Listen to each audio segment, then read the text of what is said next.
All right, everybody, welcome back to Chaos and Chill. I'm Becca. I'm Nick. I bring the chaos. I bring the chill.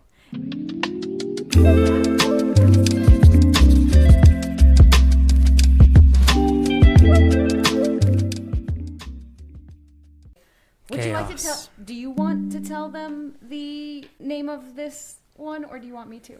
Would it be appropriate if I said it? You can say it. No, that's not the title. The title is "Help My Product Got that up. Stolen and Other Business Tragedies." This is why I don't write the title. This is why I write the title. So, yes, our title is Help My Product Got Stolen and Other Business Tragedies. We have handouts this time. Nick has one and I have one. And Freya doesn't have a chew toy. She does not. I'm surprised nobody complained about that. I did. As soon as I heard it, I was like, that you dog. Did. She's still here. Yeah, she's just laying down. But you want to tell them what our key topics are? So we're going to talk about overcommitment and how that impacted us, Check. you, everything here. RSD and bad PR. What is RSD? Rejection, sensitivity, dysphoria. It's almost like he listens when I talk. Hi, Freya. And the art of addressing concerns. All right. Place. So let's get right into it. Nick has the first question today. In the words of Aiden, let's cut that part out. If the title of today's podcast is Help My Product Got Stolen and Other Business Tragedies, can you tell me what topics we're going to go over and kind of get into the first one? So how have you overcommitted lately? Not even going to say that it's been the name of the game. We'll just call you out. You're just going to call me out? And what kind of toll has that taken on you? It's a really good question. So if we're going to talk about overcommitment and its impacts, we're going to have to talk about the move, the Patreon requirements, our home requirements, consulting, which anybody, like I'm doing the consulting, and for our listeners, it could be like work commitments. They could relate it to work commitments. And specifically last month, we also had a holiday thrown in, which meant we had extended family commitments. Spring break, I had speech and debate. I was coaching for speech, and then just general chaos of my life anyway. I would say that I was overcommitted. Would you agree? No, never. Those are just mine. That is like what I own. And that doesn't even, nowhere on here in any of this did I even talk about advancing Aiden. Because other commitments that I had was... The only thing I would say that we did is kept the lights on. We did. We kept the wheels rolling, and that's about it. Pretty much. We didn't have much else. I feel like, especially with someone who has ADHD, overcommitment is like so let's journey with me into root cause analysis, because root cause analysis is the name of my professional game in many ways. I feel like overcommitment has been the root cause of it has been triggering a lot of my other issues, because when I'm overcommitted, I then become overstimulated, which means I overreact. It just like, it sets off the chain reaction of things. The overs. We're just going to start calling it the overs. Oh, you got the overs again. Is that wrong? Maybe, maybe not. Maybe not. Give it a name.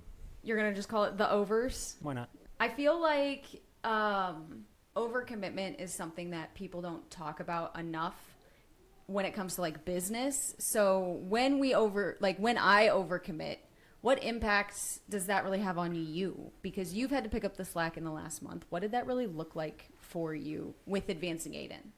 Well, I didn't tell you about this. I made a personalized desk pad. What? All on my own. You did? I made the left-handed blank notes template myself. I'm so proud of you. And I gathered all the designs myself. How'd you do that? Because I'm smart. I didn't do it the day it came in. I feel like I waited a little bit. You didn't even tell me there was one. I know. I was debating on if I should tell you or just do it myself. I feel like we need to start a wall of things I'm growing. He is. He's no longer the lowly packing boy. You're now been... And then I felt stupid because I found the easier way to do it afterwards. That's okay. What theme did they want for the person? Pets. I had enough designs for pets. And if you tell me hedgehogs are not pets, I guarantee you can find videos where people have them as pets. Do not argue. I'm kidding. I'm bookmarking. If you don't like it, just let me know. I'm sorry.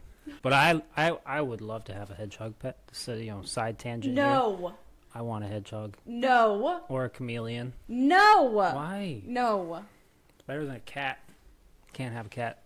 You want a Back naked, on track. You want a naked mole rat cat. No. Hairless cats are hypoallergenic. This was not where I thought this podcast was going to go. But first, before we move back, what I want to say is that audio that's like, congratulations, you've been promoted. You're now one of my elite employees. Congratulations, you've been promoted. You're one of my elite employees. Let the record reflect. Nick can no longer call himself just the lowly packing boy. We need to come up with a title for him now. This could be challenging. Give me time. Okay. Let me cook, as they say. Yeah. Well, basically, one of the things I wanted to talk about with overcommitment, specifically in business, I did not mean what tasks did you have to pick up. I meant, this is actually a really good example because I want to dig into this more. Why didn't you tell me that it was there? You were busy. I was. And tired a lot. And sick. And then your shoulder. And like, it just... Oh, yeah. I partially dislocated my shoulder. That was fun. Just, I was kind of waiting for the right time. Because, personalized, we have a little bit of leeway. But then I was like, well, I'll just figure it out. It's fine. I can do that. Because I was like, well, if I wait too long, then I get yelled at because I didn't tell you. Okay, first of all, don't make it sound like I just yell at you. You know what I mean. I'm really proud of you, but as you're telling me this, I'm experiencing like anxiety on the inside. You want to go look at it? No. You can pull it up. No. I'm a control freak. I know. I saved it to the Google Drive and everything, so. This is me verbally processing on the podcast. I've never let you do that because I have control problems, but you did it and it was fine and you handled I'm proud of you, but also I don't know. Slightly terrified. I don't know what to do with the feelings inside of me. I think this is a really good example of what I was talking about, how overcommitment can lead to decisions that you can get into a cycle of doing it to yourself. Yeah. I'm really proud of you. Thought I would do it because, so we can cut this part out. No, it's fine. I don't care. But so the order came in, I saw it, and then I was just packing other orders that weren't that because that's, they take time to get ready. And then it was a week had passed, and it was like, well, I don't want to tell you and then add more to your plate and stress you out, but there wasn't really a good time to tell you. What would you have done if you couldn't, I need you to walk me through If I couldn't find animal designs, pet ones, I was going to ask you for more pet designs. I tried looking in Canva.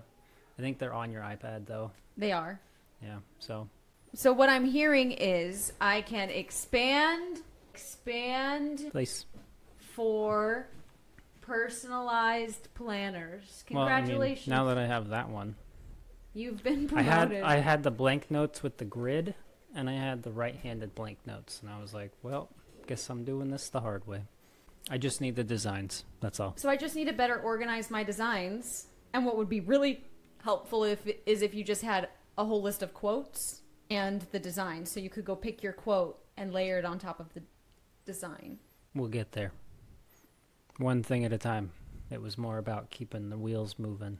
It was. And this is a really good example of how I don't worry in order and I care about things. I catastrophize. Is that even a word? Sure, it probably is. I don't really know. I'm just gonna have to sit with that, with my own internal feelings. You did not do anything wrong. I'm very glad you did it. I just don't.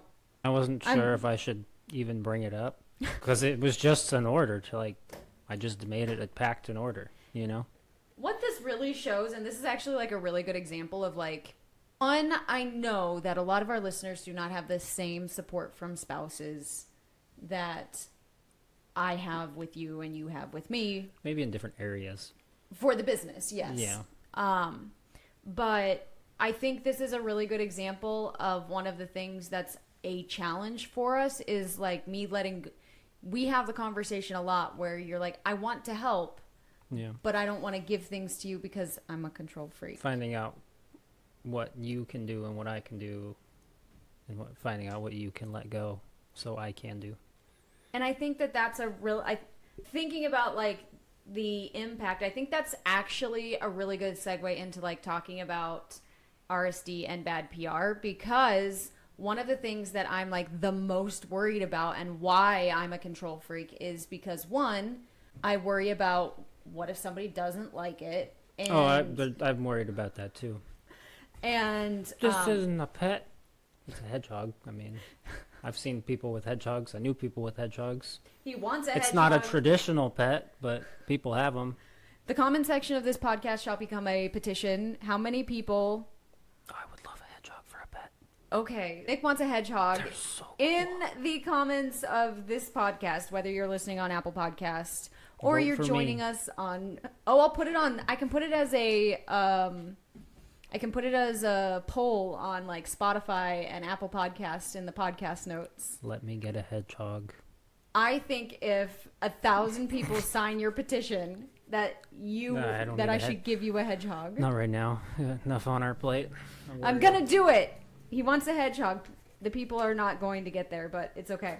But I think that it's a really important like distinction. This wasn't how I thought the podcast was gonna go, but this ties into like the RSD overcommitment happens because overcommitment and RSD from like an ADHD standpoint are kind of intermixed, because a lot of the reasons why you overcommit is because of things like rejection sensitivity dysphoria. You don't want people to be upset with you. You say yes because, one, we have impulse control issues and we don't think about the impacts of things sometimes. And two, because we want to make sure that we don't get into a position where people are criticizing us. Even if it's constructive criticism, we can struggle a lot. And like ADHD people already are at a higher likelihood of being an entrepreneur, which is already a high enough risk thing. So then you add in the it is a complication. It just makes things more complex. Yeah. Add in the fact that like you're my spouse, and it just creates a whole other dynamic. And we're transitioning from like with Advancing Aiden previously when we were selling glitter, it really wasn't a me and you conversation. No, not like it is here. No. It was like, hey, I'm bringing in new glitter. Do you want to look at it with me? You know, find some colors that you like. Yeah. And we would look at it together. But even then, I would say it wasn't as common. I feel like... Also wasn't really like the go-to. What do you think? Because... You just did it. I'm really proud of you. Like, I want you to know that I'm very proud of you. I am definitely, like, struggling to process this, like, live on the podcast with people because, like... These are my babies, but this is perfect because the example that I wanted to talk about with RSD and PR and how overcommitment can connect to them. So to set the stage, I'm going to explain to my husband this example. So there was a small business owner that I came across last week or the week before, I don't really remember, who has a luxury item. Status, or like the way this process works for the small business owner is she collects money for pre-orders and then re-releases the product later. It's the same product both times it gets added to the website. That's the important part. And she had a item, the small business owner, they had an item for more than $150 in the pre-order. Okay. And then they re-released the same product for under $100. And then someone had commented, a follower commented on their public business social media, asking if they could talk about the price difference. Now, I saw the comment. I'm not going to include it because there's no way to include it without telling you what the company is, and that's not the point of this example. But they asked if they could talk about it, which I feel is it's wholeheartedly a valid question. And the response from the business owner was a rant video. So they paid $150. Yes. But the product only actually cost $100. No. So, okay. Here's two assumptions that I want to correct. We don't know if the follower actually did buy in the pre-sale. And the pre-sale for these luxury items were between $150 and $195. So there's multiple in the same range, same kind of item. They're just between $150 and $190. And then they re-released it for one of those items for under $100. Was there any difference? No, it's the exact same item. So if you've been a follower of the business, you know that is, like, you've seen that product before, and maybe they had known that this was the pre-sale, they've been saving for it or whatever, and then they were buying this drop. Who knows? These are assumptions. I'm just putting out a couple different ways this could play out. Yeah. None of this was talked about by the business owner. They didn't ask for more information, nothing. There was, so this follower was in the comment, it included, the question was phrased as, can we talk about why the price was $150 or whatever it was. It was between $150 and $195. I know that those were the highest and lowest ranges. And I know that it was posted for under $100. So I'm just going to say it was under $100. And they said, can we talk about why it was over this price and now it's this price? Yeah. It was phrased in a conversational manner. So then the small business owner posted a rant video about how small businesses can do whatever they want and pricing is their business and blah, blah, blah. So what I'm talking about with that thing is from my perspective, and I'd love to hear your take on that in the context. So take that context. When you are thinking about these personalized planners, they're nowhere near the $150 price tag for this luxury item. But I think that it's very natural for businesses to often, like, we face a lot of rejection and a lot of criticism as business owners. I mean, my comment section is a bit gross. Our comment section is a bit gross. Yeah. But we have all kinds of questions where I don't feel like it would be the same as someone asking, well, why is the fidget pen a fidget pen? To me, I think there's a difference. I think it boils down to some of that overcommitment. So maybe this business owner overcommitted to the desire to have a luxury item. I don't know. I'm not the business owner, but what I can say is that looks like a triggered response, not a business response. So, well, yeah, that's very reactionary, like coming from a place of hurt rather than a logical. If you make a comment and I just start screaming at you, you're not going to listen. Like, that's not a conversation. Yeah. It's kind of the same thing. So having that well thought out, clear, calm response, people might actually listen to it versus, well, I'm just mad that you made the comment. Like, well, calm down. And I feel like pump the brakes here. We're in a unique position. I clap back on social media a lot. So do you, actually. It's different, though, is it? So, like, it's one. Where do you draw the line between a clapback and a response like that? How would you break that down?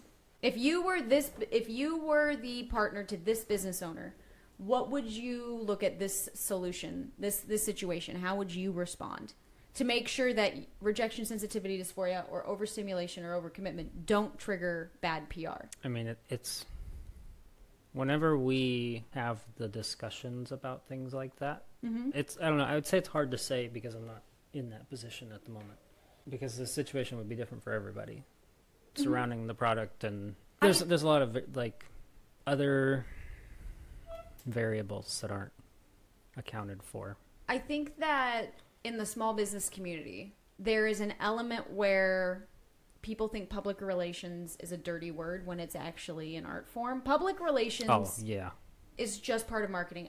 I think there's not enough education. I think business owners don't put an effort in to understand what the science of that is. Yeah. I personally think that today's market for small business owners, I mean, okay, have you seen the Let Them Eat Cereal campaign that's on social media where General Mills or somebody, that is a terrible PR move from whoever that cereal company was. And now people are doing a systematic boycott. That is one for various reasons, but using that as an example, in today's day and age, people care about where their dollar is going. Oh, absolutely. And if your brand is something like a luxury item, or for us, it's an accessibility item, I care that my product does what it is supposed to for you. Yes. If I'm buying a luxury item, there has to be a value attached to it. I don't just buy an iPhone because it's an iPhone or a fancy watch. Like, there has to be something more. For me personally, if I'm going to spend $150 on something, I want it to last a long time. Say, if it's a pen, it has to write real nice. It has to feel good. The weight, the clicks, it has to be well built. It can't be that splotchy ink that you get from like a $2 Bic pen from Walmart. It's not necessarily about the name. No, I agree. I think that... But if it's just a thing that's like a new pair of Nikes, like, just doesn't appeal to me. Like, oh, but they were $250. Like, that's stupid to me. Oh, but you... So, okay, what would you spend more than $100 on an item for? What would you personally value? It depends on what I'm trying to do. What would you spend? This is a hard thing because Nick wouldn't spend money just as a person. Yeah. Bringing it back to, like, business stuff. Okay, well, sorry to Okay, interrupt. go ahead. This is something that I know a few people within our community can relate to, and is something that I could relate to. Video games, right? They're between 20 to 60, or some of them are 5. Turn that into dollars per hour. Oh, shit, I did the thing. Oh, Nicholas. Stop it. I fix it. Oh. We can leave that part in. Well, I do have to do an extended cut for Patreon. That's fine. So, like, the way I would think of it is dollars per hour, like, entertainment-wise. If you're going to pay $60 for something, are you going to get 60 hours worth of entertainment out of it? If it is, like, that's how a lot of people justify it. Video games are a waste of time. Well, I mean, if it keeps me entertained for 120 hours, like, it was worth the $60. Sure. So things like that, I guess. I think so. That's super fair. So what I think small business owners are failing to, I think there's two parts. I think, and we're going to get to addressing concerns in the next phase. So I'm going to hammer on small business owners for a minute. I think small business owners have gotten real fucking entitled lately. I think I would say both sides. We're only talking about small businesses right now. That's fair. So, and what I mean by that is there's an entitlement of not respecting the fact that you have entered into a commitment with every single customer who buys from you. So if you say you're going to ship something in 2 weeks and you don't ship it in 2 weeks, even if you told the customer, even if you told them, hey, it's going to be another week, there is a lack of understanding that in today's day and age, that dollar, that product matters to people in a way it hasn't before. And there's not and this is a over the board, across the board generalization, both from corporations and small businesses alike. There's not an understanding of the commitments that we've made to our customers. If we have committed to send out orders, if we have committed to a customer service response time, that's something that is important. It's not just a fringe part of our business. Nope. It is the groundwork, which is why it's important, like 2 to 3 business days for an email response. These are the rules that we have set for ourselves. Well, it's to operate. It's a contract that, like... Because I don't want to wait a week for an email from a company. I mean, there are companies out there, you can't even get a hold of them. Ever. Calling the IRS some days is hard. Right. Like, you may never get a person. And I think some of it's entitlement, and some of it stems from, I think, some of these more entitled videos we're seeing from small business owners lately in this day and age of social media. There's a part of it that might be rejection sensitivity dysphoria or your neurodivergencies coming out that are triggered by overstimulation and overcommitment, because let me tell you, TikTok is over fucking stimulating to me. I do not scroll anymore. I'm not really on there. It's a lot. And I think that as business owners, if we are constantly overcommitted and constantly therefore overstimulated, we run the risk of having those things run our PR instead of us as the business owner. We would not always make the same decisions. Like, for example, I think if in the instance of this luxury item, if this small business owner had taken a step back and thought about it from the customer's perspective, it was a wonderful opportunity for this small business owner to talk about the value of the dollar and the value of the product and center what her product does for the customer. Can I know what it is after? I'll tell you after, yeah. Oh, okay. I'll tell you what it is. Actually, for Patreon, I'll leave it in for Patreon. I will reveal on Patreon who it is. It's I don't want to get into the details of this business owner. But that's fine. I don't want to get into drama. No, that's fine. I just feel like the refund should have gone out then. I just feel like this business owner really missed the boat on a great opportunity to platform her product in a way that elevated the business. Yeah. And I feel like it was just a missed opportunity. Which brings us to Art of Addressing Concerns and the title of our podcast, Help! Somebody stole my product. Would we like to talk about that example super fast? Because it goes alongside the same situation that we're talking about here. It ties in how business owners respond. When you're talking with neurodivergencies, these neurodivergencies in small business can come in fucking hard.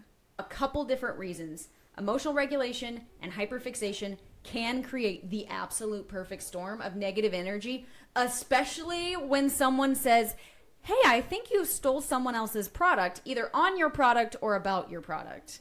Yes. So in March, at the height of everything going on with the move, and some other personal stuff and just things going on, at the height of a really difficult time, a couple people had sent us a video. And this wasn't the first time. I want to be very clear. This was not the first time that this particular business owner had been brought to my attention as like, hey, maybe they're copying you. Now, I didn't address it or entertain it up until this particular product with this particular video was sent to me from outside people, where you and I kind of sat down and went, how do we want to? And then it was commented on the video where we were tagged as a business, where we were like, okay, how do we want to respond to this? Like, what are we going to do? I think that was my exact words. Like, what do we do? Yep. Do we say something, or do we just watch and see what kind of where it goes? Like, so first of all, before we get into this, I'm going to couch this and say we are not by any means saying that someone is copying our product. That's not where we're going with this. We're bringing up something that happened last month. This is how the events unfolded. I also do not think that I hold the corner on planners or coloring books or spiral anything. Just to be clear, like, I want to just be real upfront about this. However, I do think that my product is unique, and I do know that I am one of the very first people to tie the value of my product and why we have only top spirals and things like that to very specific value add things that are important to our business. Yes. So with that out of the way, and for our Patreon users, because we did tell you the business from the last one, Nick, would you like to make the decision on if we're going to tell them this one? I don't know. I feel like we should. We could, I guess. Just too close. I feel like it's really important to how we're going to talk about this. Transparency, I guess. Yeah. I don't know. What I want to do is talk about how this impacted my business and my husband and our relationships and our thoughts and things. And we're talking about the art of addressing concerns and rejection sensitivity, dysphoria, and bad PR. We're talking about these things. I think it's important to use real life examples. Yeah. I don't want to make things up. No, I don't either. My brain also doesn't work and that I way. also, one of the reasons that we're going to address this on Patreon but not on the podcast is I want to make sure that I don't want people to be sending my podcast around to other people and being like, is this about you? Is this about you? You know, it adds to the like drama, and I don't want to add to the drama. I just want to be forthcoming and upfront. Yeah, I don't have time for it. So that's why we're going to release the business names for both examples in the Patreon, but not on the podcast, because YouTube be fucking Wild West, and I don't want to mess around with YouTube or Spotify and Apple Podcasts and all that. So anyway, the three questions that I think about are, what is my brand messaging, and what are my brand values, and how would those two things inform an outsider's response to the exact same thing? So like... to an identical item? Yes. And then the second thing that I think about is the other product offer and positioning completely differently from mine? And how can I respond while centering my customer's mission and own product? Because never once do I want to respond to the accusation of, it's a copycat, from anything other than I always want to be, well, this is my product, and this is like, one, it's good fucking business, and two... I was going to say business forward. Yes, but I want to be centered around my customers. I do not care about the copying product. So... Well, I will put... Unless there's some other thing at play, like trademark, copyright, blah, blah, blah. Yes, like the trademark, the patent, those kinds of... That's different. That's not what we're talking about. We're keeping it to like a generic. So here's what happened. Somebody had commented, and here's where I think things got messy for this particular situation. And I think because it was well known that this individual supported me, had been active on my social medias, and that there was a known connection, I'd posted many videos about this business as well, I think that there was crossover in our followers. I know we had crossovers organically prior because we both sold the same product. This is very different. And I think, and I would love to hear other people's perspective. I hope this sparks a conversation. I have worked really hard to platform specifically talking about this business effectively. Other people. Without being asked, independent of whether or not we had a personal relationship. I supported everything the business stood for. Well, that's something I would do anyway. Exactly. If I have a product from anybody. A follower of mine had commented on a video of a half-size affirmation doodle coloring book that was top spiraled. And they had said, hey, this looks just like Advancing Aidens, and they had tagged me. That's where this became something that I thought that we needed to have a discussion about if we were going to address, and if we were going to address it, how we were going to address it, because it had directly tied our business account to this, and it was a follower who had been active. Yep. And I also did not feel it was an accusation. I didn't. No, like, I mean, I would do the same thing if I was watching a video. Hey, those look like that. Yes. Oh no, these are those. Yep. I've had a awesome conversation about growth of different businesses. Yep. And that is not what happened. I had received a screenshot with the video comment and the text message that said, I'm going to make a response video, LOL. And I was like, I'm not really sure what's going on because the picture hadn't come through. And then I was like, oh, yeah, Nick and I were discussing like how we were going to respond to that or whatever. And then this individual texted back, people just really need to get a life, LOL, or something like that. I'm paraphrasing. The comment was, people just need to get a life. Yeah.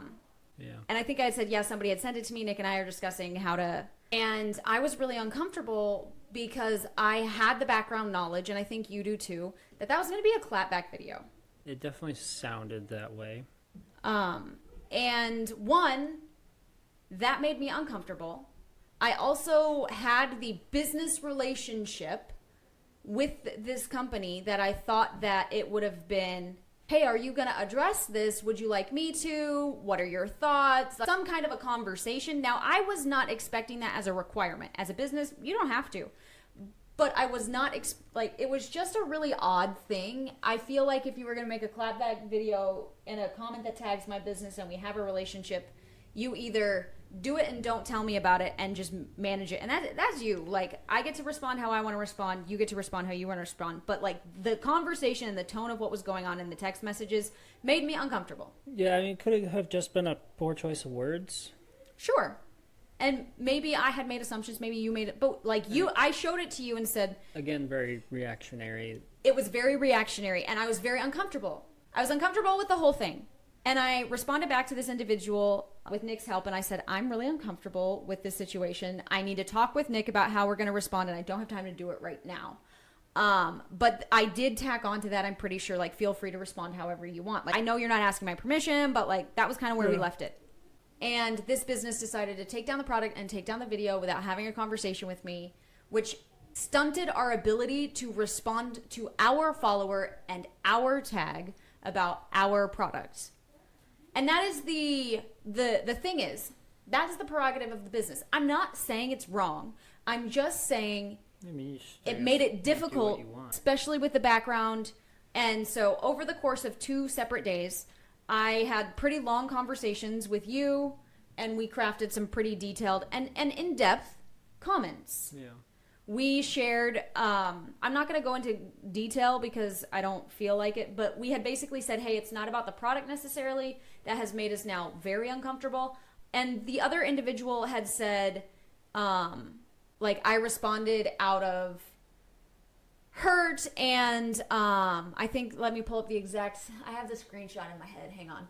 She had said, I had responded out of hurt, and I know that I blurred I blurred the boundaries between our personal friendship and our business friendship. And if you know anything about me, Nick, what do I hold near and dear, and I'm very, very strict about?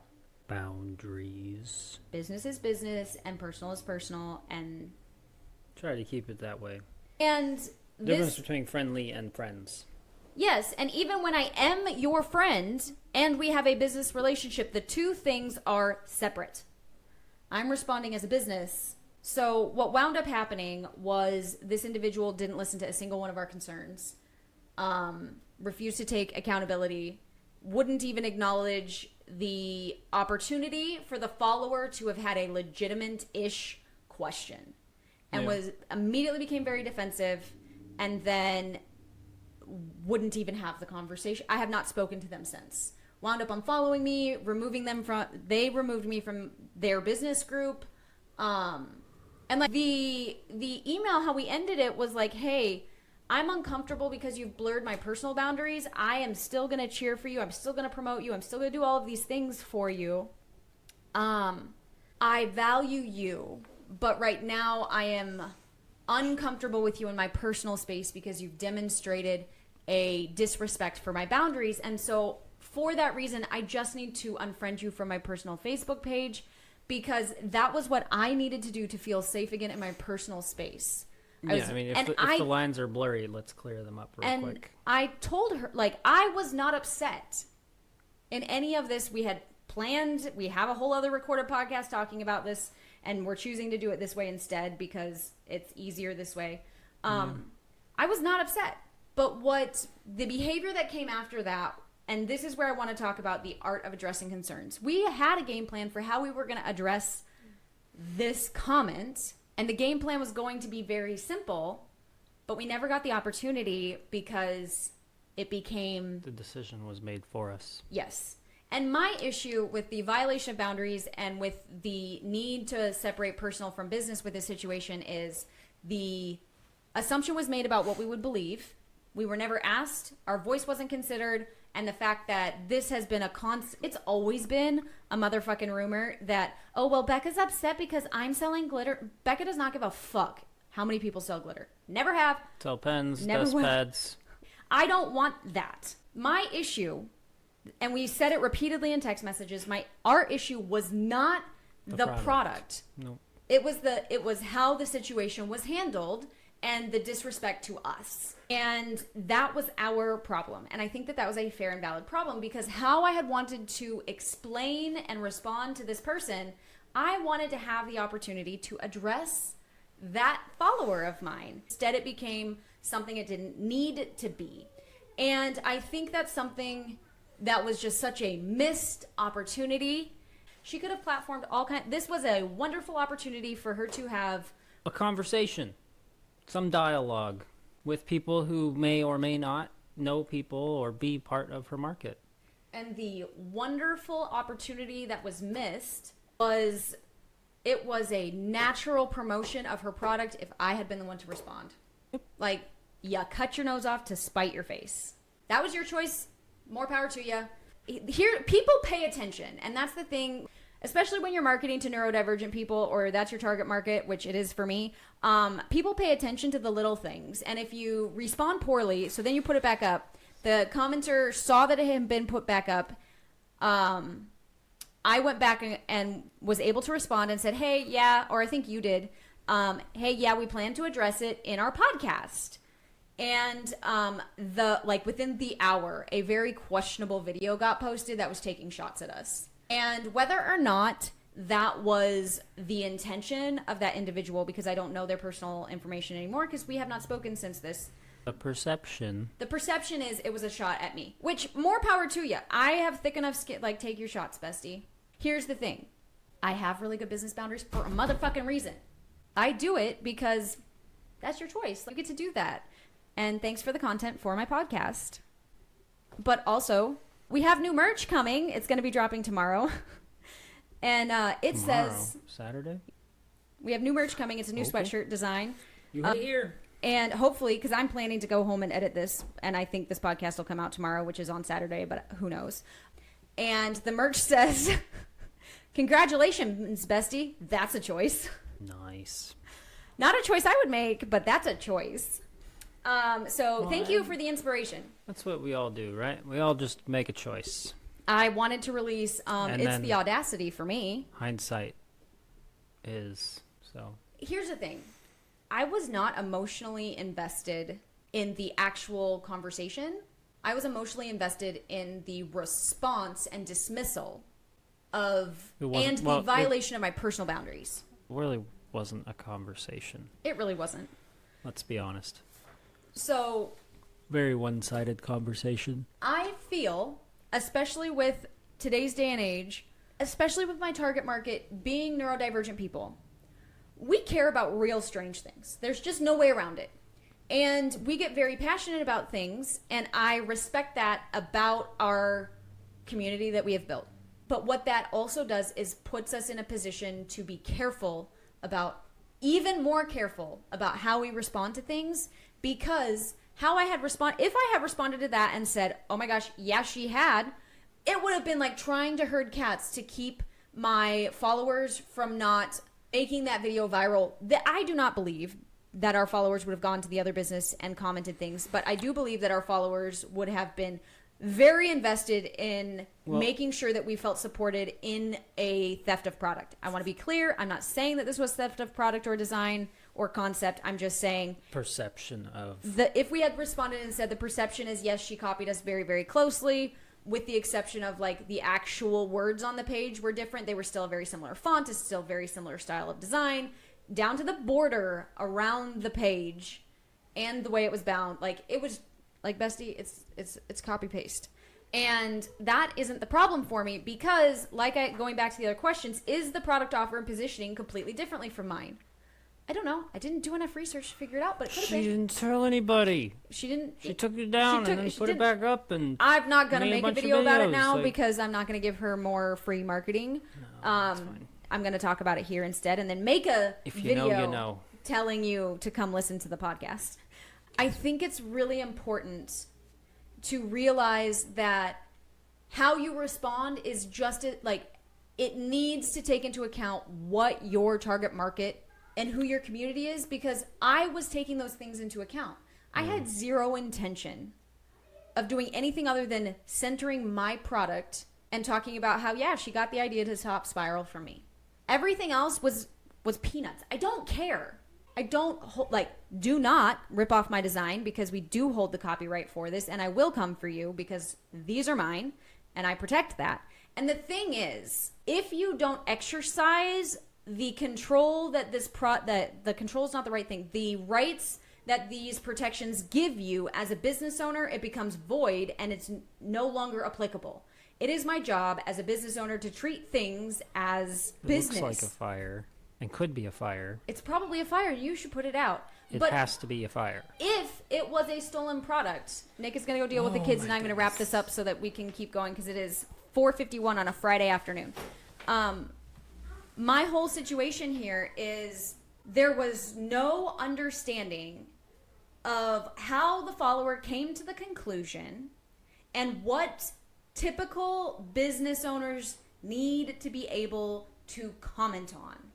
And so when you are learning the art of addressing concerns, and I am not perfect and I make mistakes all the time, but one thing you cannot accuse me of is if I have never once made a clapback video for something like this. Never once.